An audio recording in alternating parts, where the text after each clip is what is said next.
मन ज्ञान पाने के लिए बाधा नहीं बल्कि साधन है। अच्छा। इसी नई समझ के साथ वो गया पहुंचे और एक पीपल के पेड़ के नीचे ध्यान लगाया। जिसे आज हम बोधि वृक्ष कहते हैं। बिल्कुल। और वहीं कहते हैं उन्हें निर्वाण मिला, परम ज्ञान। उन्हें दुखों का कारण समझ आया और उनसे मुक्ति का मार्ग भी। और यहीं से बुद्ध के पहले उपदेश की बात आती है। बिल्कुल।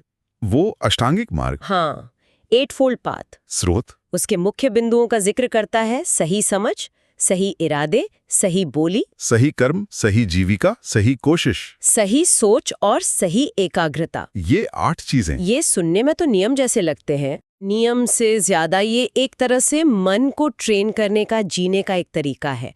जैसे सही विचार मतलब मन में नफरत या हिंसा न रखना। सही कर्म मतलब दूसरों को नुकसान न पहुंचाना। समझ गया। ये प्रैक्टिकल गाइडलाइंस हैं एक तरह से। हाँ, और ज्ञान मिलने के बाद सिद्धार्थ अब सिद्धार्थ नहीं रहे, वो बुद्ध बन गए, मतलब जागा हुआ। The awakened one। बिल्कुल।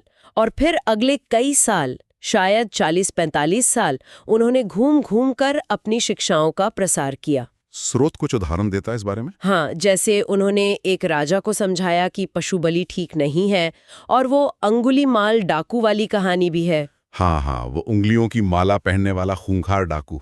उसको भी उन्होंने अपने ज्ञान और करुणा से बदल दिया, वो भी भिक्षु बन गया। कमाल है। क्या वो अपने परिवार से भी मिले बाद में? हाँ, वो वापस कपिलवस्तु गए, अपने पिता, अपनी पत्नी यशोधरा, बेटे राहुल, सबसे मिले और उन्हें समझाया कि उन्होंने वो रास्ता क्यों चुना। तो ये पूरी यात्रा एक राजकुमार से बुद्ध बनने तक की, ये क्या दिखाती है?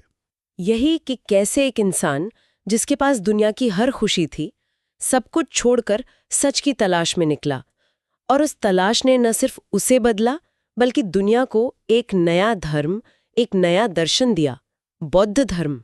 तो अगर हम सार निकालें इस पूरी कहानी से, हमारे सुनने वालों के लिए क्या मुख्य बात है? मेरे हिसाब से तो ये जीवन में जो दुख हैं, तकलीफें हैं, उनके स्वभाव को समझना और उनसे ऊपर उठने की एक राह दिखाता है। निश्चित रूप से। और